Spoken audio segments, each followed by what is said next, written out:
ഇറാന്റെ തുറമുഖ നഗരങ്ങൾക്കും ദ്വീപുകൾക്കും നേരെ US നടത്തിയ ആക്രമണങ്ങളിൽ 2 പേർ മരിച്ചു. ഹോർമുസിൽ കാണാതായ ഇന്ത്യൻ നാവികർ കൊല്ലപ്പെട്ടതായാണ് റിപ്പോർട്ട്.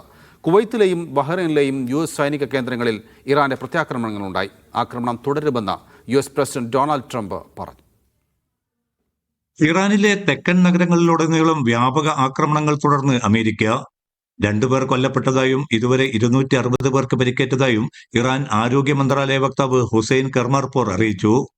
ആക്രമണങ്ങളിൽ ഇതുവരെ 30 പേരാണ് കൊല്ലപ്പെട്ടതെന്ന് ഇറാൻ സർക്കാർ വക്താവും വെളിപ്പെടുത്തി. ഹോർമുസ് കടലിടുക്കിലും അമേരിക്കയുടെ വ്യാപക ആക്രമണം നടന്നു. കുവൈത്തിലെ US ലോജിസ്റ്റിക് ഹബ്ബ് അഗ്നിക്കിരയാക്കിയതായി IRGC അവകാശപ്പെട്ടു. ചാബഹാറിലെ നിരീക്ഷണ ടവർ US ആക്രമണത്തിൽ തകർന്നു. ജോർഡാനിലെ അൽ അസ്രാഖ് വ്യോമതാവളത്തിലെ USF-18 വിമാനസ്ഥാനങ്ങൾ ലക്ഷ്യമിട്ടതായി ഇറാൻ സേന അറിയിച്ചു.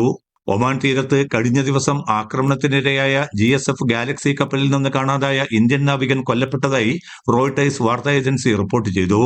ഹോർമുസിൽ കൂടുതൽ കപ്പലുകൾക്ക് നേരെ ഇറാൻ സേന ആക്രമണം നടത്തി.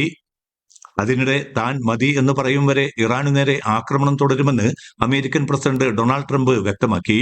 വൈദ്യുതി നിലയങ്ങളും പാലങ്ങളും ഉൾപ്പെടെയുള്ളവയാണ് ലക്ഷ്യമിടുന്നതെന്നും ട്രംപ് മുന്നറിയിപ്പ് നൽകി. ചൊവ്വാഴ്ച US പ്രതിനിധികൾ ഇറാനുമായി ചർച്ച നടത്തിയതായും ട്രംപ് അവകാശപ്പെട്ടു.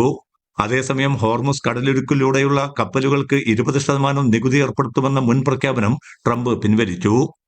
പകരം ഗൾഫ് രാജ്യങ്ങളുമായി പുതിയ വ്യാപാര നിക്ഷേപ കരാറുകളിൽ ഏർപ്പെടുമെന്ന് US പ്രസിഡന്റ് വ്യക്തമാക്കി. സംഘർഷം തുടർന്നാൽ അമേരിക്കൻ സഖ്യരാജ്യങ്ങളുടെ എണ്ണ വാതക കയറ്റുമതി റൂട്ടുകൾ ലക്ഷ്യമിടാൻ മടിക്കില്ലെന്ന് ഇറാൻ സേനയുടെ മുന്നറിയിപ്പ്. സിവിലിയൻ കേന്ദ്രങ്ങൾക്ക് നേരെയുള്ള US ആക്രമണം യുദ്ധക്കുറ്റമാണെന്ന് UN ഇറാൻ പ്രതിനിധി അമീർ സെയ്ദ് ഇരവാനി കുറ്റപ്പെടുത്തി. Media 1 Dubai.